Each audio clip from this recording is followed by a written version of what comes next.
Di sebuah gubuk kecil, hiduplah seorang janda tua dengan 2 orang anaknya. Mak Minah, begitulah biasanya ia dikenal.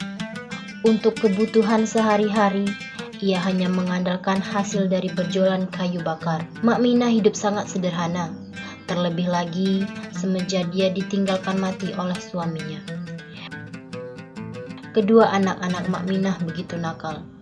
Anak yang paling tua bernama Diang, sementara anaknya yang kecil adalah seorang anak laki-laki bernama Ucil. Mereka berdua sangat durhaka terhadap orang tua.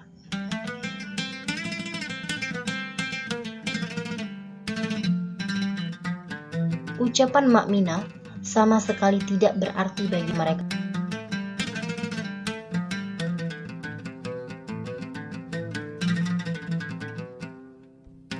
Yang mereka tahu hanyalah bermain dan bermain.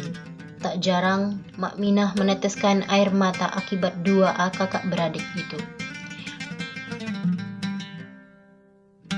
Hari berganti hari, kelakuan 2 anak itu sama sekali tidak ada perubahan. Kian hari kian bertambah pula kenestapaan yang diderita oleh Mak Minah. Pada suatu ketika, Mak Minah membawa seekor ikan besar dari sungai yang ia dapat dari hasil memasang perangkap ikan. Ia merasa begitu senang dan gembira membawa ikan itu. Dalam hatinya ia berkata, anak-anaknya pasti akan senang sekali dan mereka akan makan enak hari ini. Begitu sampai di rumah, Mak Minah langsung memasak ikan itu dengan bumbu dapur yang telah ada. Namun, Mak Minah teringat bahwa ia harus mengambil rempah tambahan untuk masakannya supaya tambah enak. Mak Minah menyuruh anaknya Diang untuk menunggu masakannya dan mengaduknya selagi Mak Minah pergi ke kebun mengambil rempah tambahan tersebut.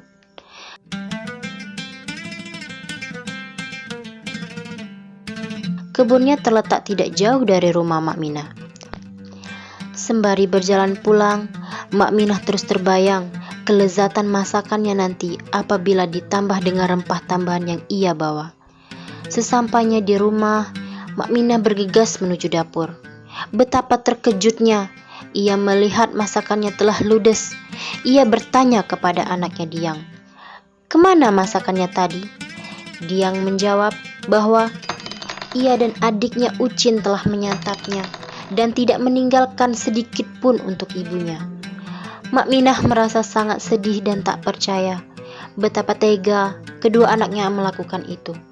Padahal ia belum makan sama sekali sejak pagi tadi. Dan sekarang anaknya tidak menyisakan makanan sedikit pun untuk dirinya.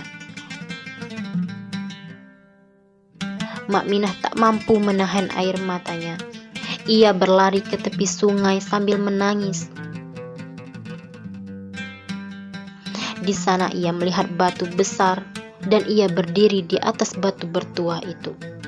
Ia menangis sambil berkata dengan rintihan sedih, "Batu belah, batu bertangkup, tangkuplah aku." Setelah mengucapkan itu, suara guntur menggelegar entah dari mana datangnya. Dan seketika, dari telapak kaki hingga lutut Mak Minah sudah tertangkup di dalam batu itu. Ia kembali teringat kelakuan anaknya yang sama sekali tak menghargainya sebagai seorang ibu. Ia lalu berkata lagi, "Batu belah, batu bertangkup, tangkuplah aku, batas leher." Suara gemuruh terdengar lagi, dan kini batu sudah menelan Ibu Minah lebih dalam. Yang tertinggal sekarang hanyalah kepala Mak Minah.